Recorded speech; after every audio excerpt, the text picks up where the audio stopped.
Hey everybody, and welcome to my N5 series on the SP404 Mark II, where I cover a topic in about 5 minutes. Pharrella writes in and says, just one question. Do you know if you can launch the pad loops sequenced like in Ableton? That is, I launch one, and when I press the other, if I don't do it at the exact same tempo, it sounds out of sync. Still using BPM sync. That's kind of there's a load of thoughts that come to mind, so it's going to be a little bit hard to answer them.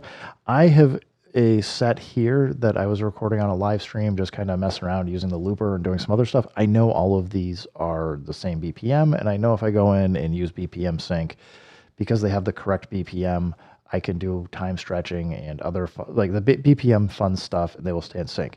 If you personally have some loops that don't have the right BPM set, that is a whole other topic. I'm just going to assume that you have loops that have the correct BPM, and I'm going to kind of show you a few things. I don't think you're going to like most of the answers I give you because unfortunately the SP404 Mark II is going to trigger your samples as soon as you tap the pads. So you're going to have to do something different, which I'll get into in a little bit. But just to kind of go over this, like I got this drum sample, turn it up a little. And if I want to trigger multiple things at the same time, I'm just going to tap them all at the same time. And I know that they're going to stay in sync and keep playing forever. And I can bring them out.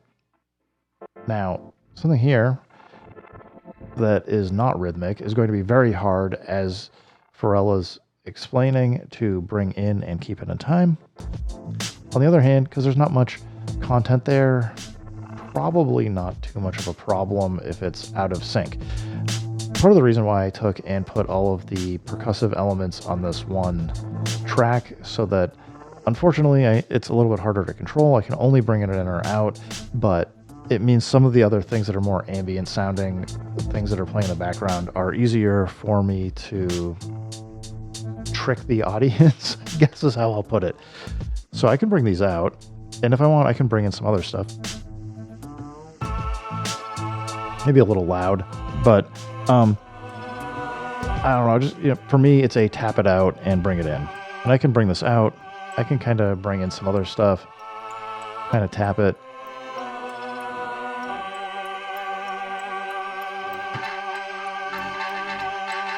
That's kind of noisy. I think this one has drums on it. I forget. Yeah, it's got a different groove to it, so some of the stuff might not follow along very well. It made more sense when I was doing the live stream. Anyway, the way that you're going to have to do this, if you're really looking to have things quantized for triggering, is you're going to have to go to pattern mode, and you're going to have to create those individual, basically load up and trigger things. I'll do it here. It's not a problem. I don't mind.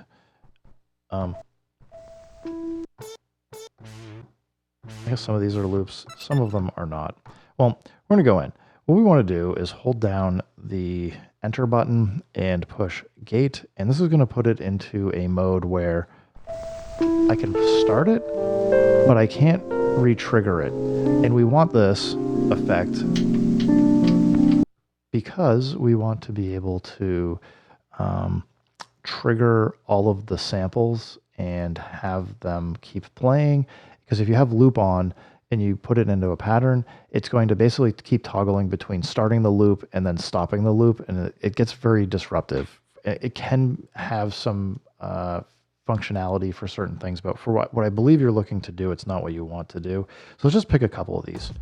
I'll go do a few. We're not going to do all of them. So basically enter and gate, and now I can't re-trigger it. Do the same thing for, we'll just do all these three. So now I start them, and if they don't get a re-trigger to start again near the time that they need to re-trigger, you can see that they stop. Now, what I would do is, if I'm looking to do this, and I know this is not very great performance behavior, but if you really need it to be able to turn on and off, you're best suited to do this through a pattern here using pattern mode. Actually, let's get out of here. I'm going to go put it on I. Is that what I'm on for? I'm on D. Okay, let's keep it on the same banks. So sample bank, pattern bank, just so I don't mess up here. All right, we're going to go record.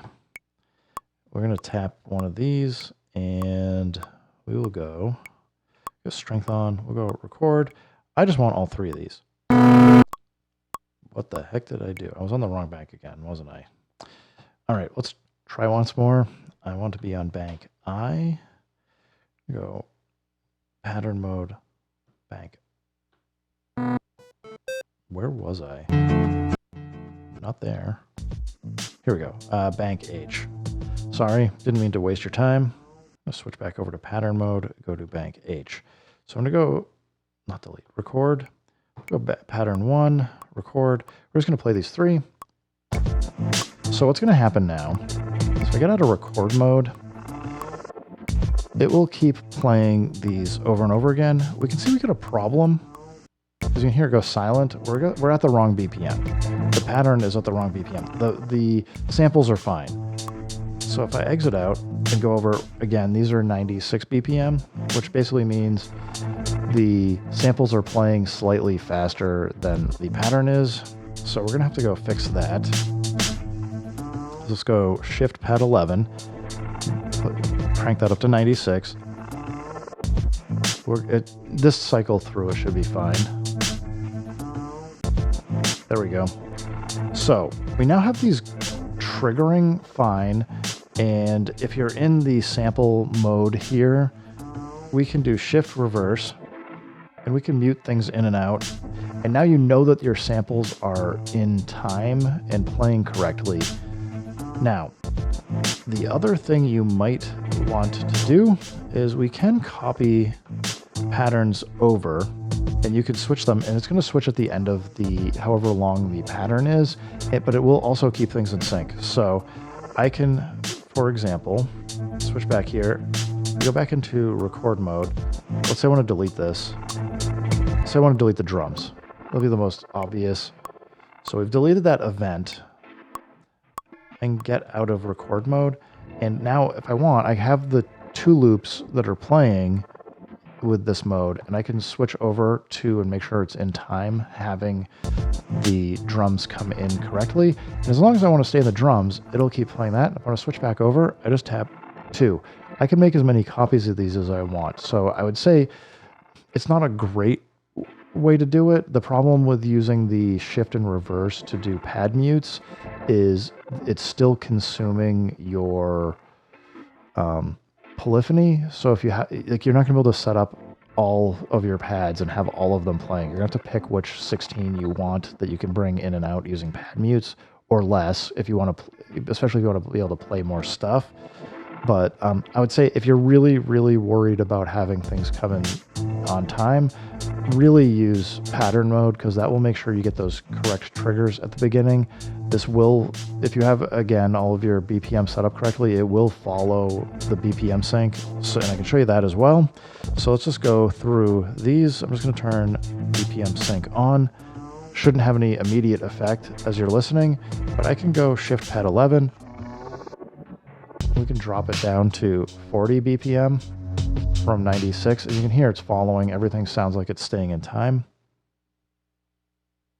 Although they're not long enough to apparently keep going. Let's go faster. I think what another nuance of the SP404 Mark II is it chooses after you go below half speed, or basically you've got 1 octave down, it does some math that you have to keep in mind. So yeah, I went 40 BPM is less than half of 96 BPM, which would be 48. So as long as you're 48 or above for this instance, it will stretch everything out correctly. You can hear a little bit of a click. Probably just something wrong with my samples. I probably didn't do a whole lot to fix them when I was doing a live stream, but I was kind of going for more of a glitchy sound anyway, so I wasn't really listening or thinking about that. Anyway, I hope this helps you out. If you got more questions, definitely feel free to drop them. I'm happy to try and help out with this. I know it's not always easy or 100% straightforward, but I mean, I think this will get you what you want, even if it's not the way that you want to go about doing it. So, with that said, Thanks for the questions. Everybody, thanks for stopping by. Keep making music, keep having fun. Remember, if it sounds good, it is good. And peace.